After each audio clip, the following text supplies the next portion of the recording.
Build India as a thriving economy, a beacon of democracy, and a symbol of hope to the world.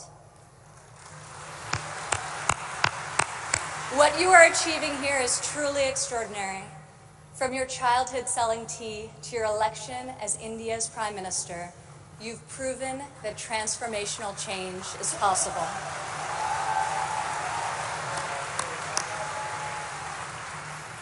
And now you are bringing that promise to hundreds of millions of people across your country. Thank you. To the people of India, I want to congratulate you as you celebrate the 70th anniversary of your independence. You are celebrating it as the world's largest democracies and one of the fastest growing economies on earth.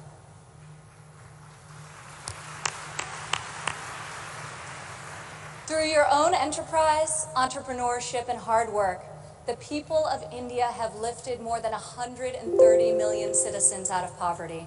A remarkable improvement, and one I know will only continue to grow under the leadership of Prime Minister Modi.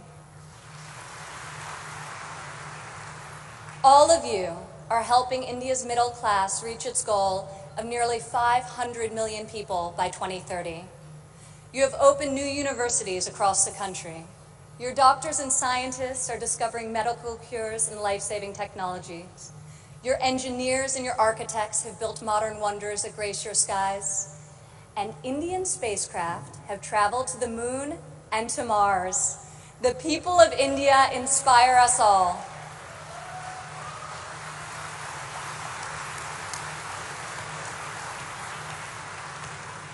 This is the first time India has hosted the Global Entrepreneurship Summit. It is a symbol of the strength and friendship between our two people and the growing economic and security partnership between our two nations. As President Trump said earlier this year, India has a true friend in the White House.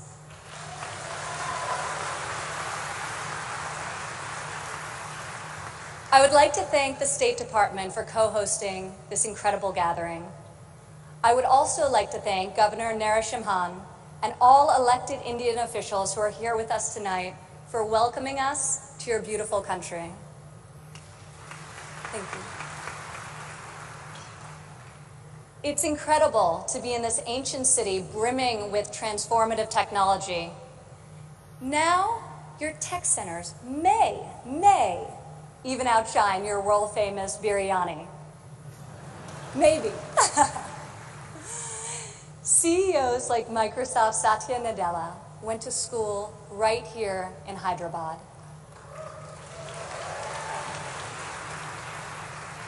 Just a few kilometers away, T-Hub's brand new facility is set to open next year and will become the largest incubator in Asia.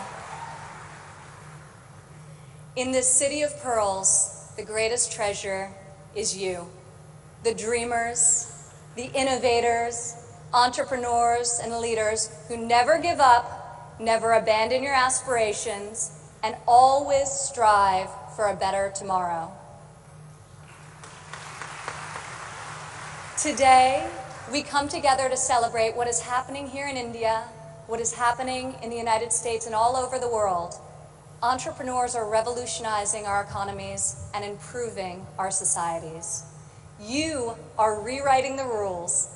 You have the inspiration and drive to serve our communities through the projects you start and the businesses you build. You have the grit, the perseverance, and the will to succeed. Each of you started with an idea.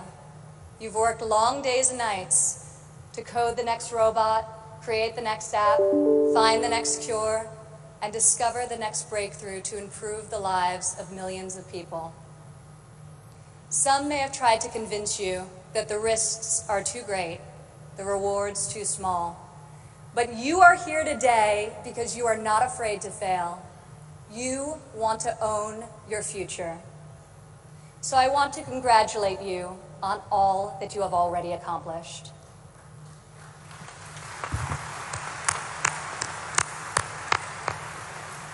And I especially want to congratulate the women entrepreneurs here with us today.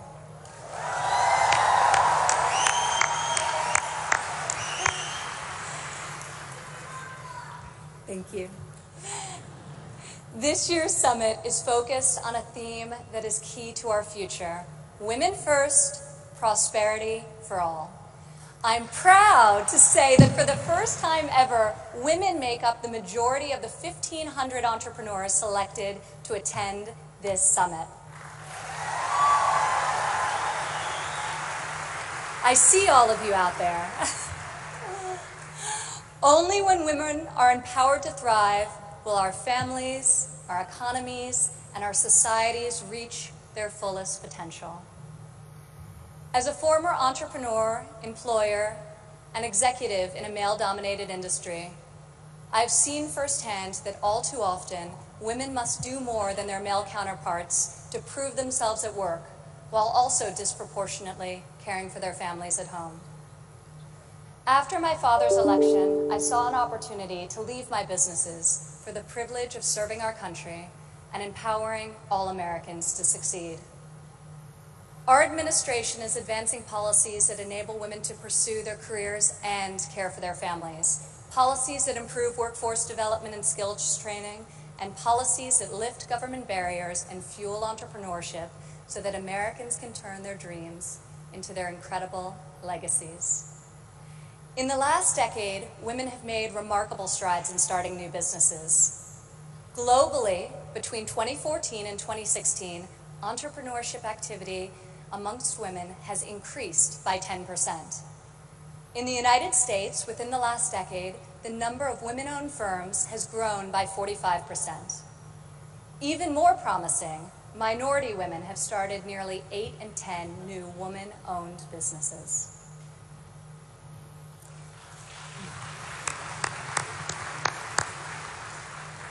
Today, more than 11 million women in the United States own businesses. They employ nearly 9 million workers and generate over $1 trillion in revenue.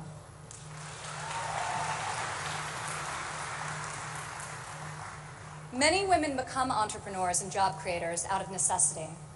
Some weren't given the flexibility they needed at work to care for their families.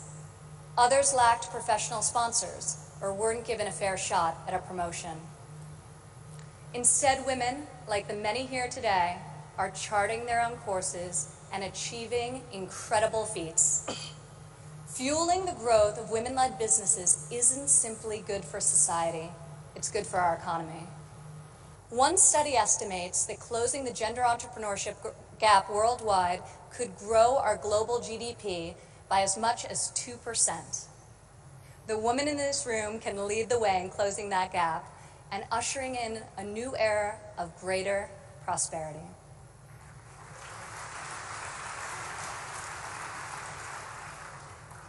Yet despite the soaring rate of female entrepreneurs, women still face steep obstacles to starting, owning, and growing their businesses.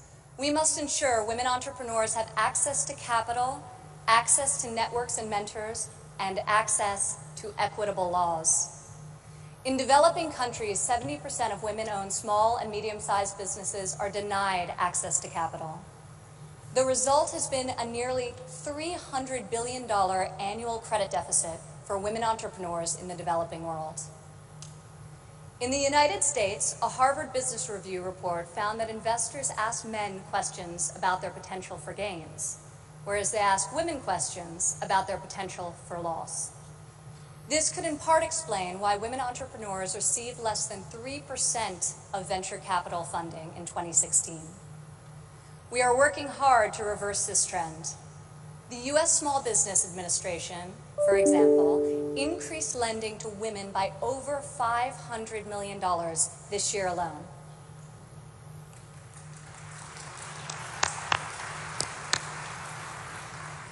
When it comes to networks and mentorship, roughly half of women in the United States say they have difficulty finding a mentor. Yet mentorship is critical to success, as each of you knows. Entrepreneurs need professional guidance to help them start and grow their business.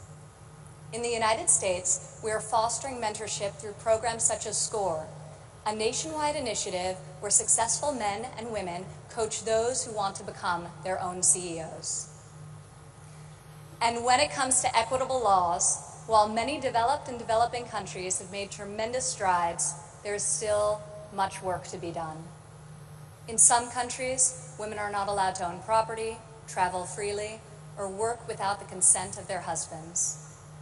In even more countries, the cultural and family pressure is so great that women do not feel the freedom to work outside of the home. Our administration is striving to promote greater opportunity for women around the world, both through our domestic reforms and our international initiatives. This summer at the G20 conference, the United States was a founding member of a bold new initiative with the World Bank, the Women Entrepreneur Finance Initiative, also known as WEFI.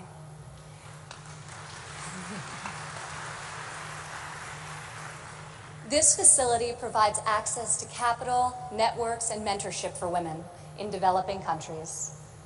WEFI is the first facility to support women entrepreneurs at this scale, and we anticipate it will be able to leverage in excess of $1 billion in public and private financing. This facility also seeks to address the legal and regulatory barriers that limit opportunities for women entrepreneurs. In the last decade, USAID has promoted women's entrepreneurship through a number of programs, including providing microfinance loans to women in Afghanistan and bringing internet access to women in Nigeria and Kenya. USAID Administrator Mark Green is here with us today. Where are you, Mark? Thank you, Mark. I want to thank Mark and the entire U.S. delegation for their tireless work to improve the lives of millions, both domestically and abroad.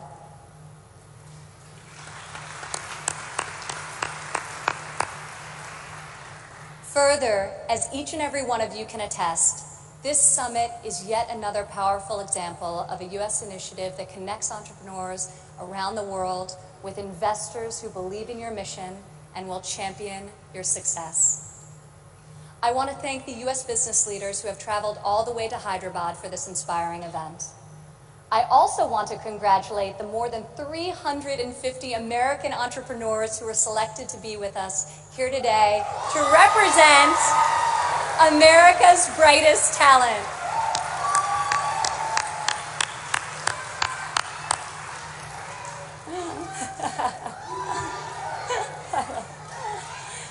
I think I found your section.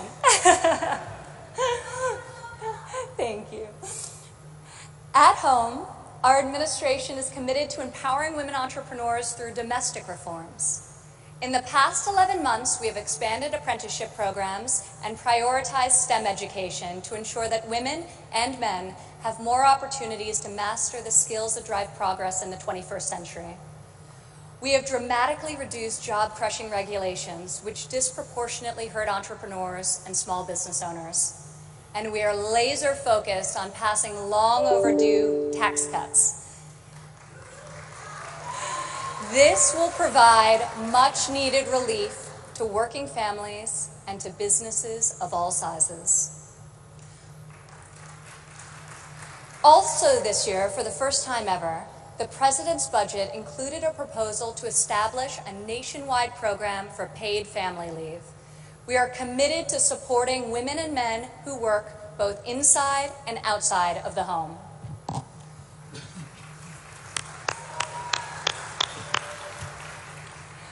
When women work, it creates a unique multiplier effect. Women are more likely than men to hire other women, to give them access to capital, mentorship, and networks. Women are also more likely to reinvest their income back into their families and their communities.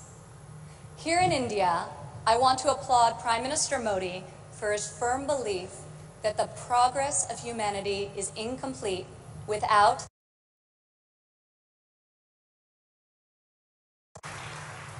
Just consider, if India closes the labor force gender gap by half, your economy could grow by over $150 billion in the next 3 years. As we kick off this 3-day summit, I encourage everyone here to come together, learn from each other, and find new ways to lift barriers in our society so that women are free to innovate, empowered to succeed, and able to leave our children a brighter future. As we strive for change, we must never forget that the best hope for our future is far greater than any single government policy. The source of our success is found in the spirit, the drive, and the talent of our people. Here with us today from San Francisco is Dara Das. Dara spent over a decade working in underserved communities around the world. She witnessed firsthand that many times people need very simple items: a bucket for carrying water, a splint to treat an injury, a part to fix a generator. Dara co-founded Field Ready to provide life-saving supplies through 3D printing. Today, Dara's company responds to disasters all over the world and delivers humanitarian aid with cutting-edge technology. Through her innovative solutions, Dara is saving lives and bringing hope to thousands of communities. Thank you, Dara. Please stand up, Dara.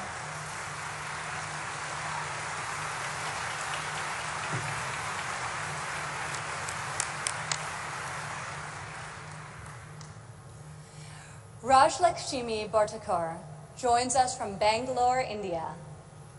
When her son began having seizures at a young age, she decided to create her own solution to better monitor his health. Stand up.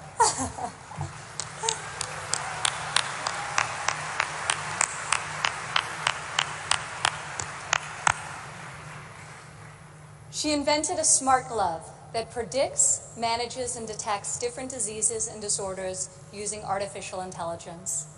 Now her company, Terra Blue, aims to make specialty healthcare accessible in even the most remote places in India.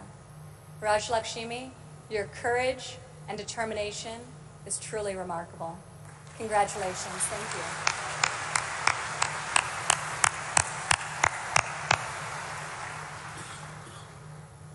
Also here with us today is Rayan Karmalova from Azerbaijan. Rayan, please stand up.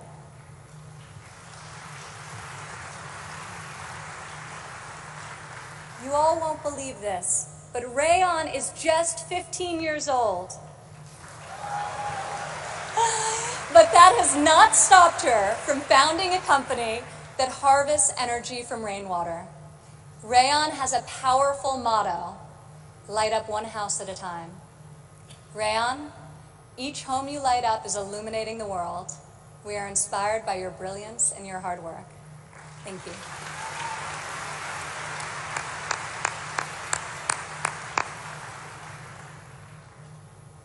These women represent the vision, the ambition, the grit of every entrepreneur here today.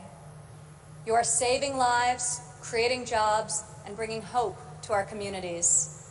You are transforming our societies one business and one customer at a time. You prove to the world that we have the power to rise above the challenges of our day and to pioneer new pathways forward and to leave our mark on this moment in history. Just think about how much better the world would be if all of us, men and women, are empowered to dream big, aim high, and work together towards a more just and prosperous future. A future where mothers and fathers can work hard to build a better life for their families, where boys and girls can go to school, discover their talents, and pursue their ambitions, and where people of all nations can live and work together in dignity and in peace. This is the future we can, will, and must build together. And this is the promise of the visionaries gathered in this room today. Thank you.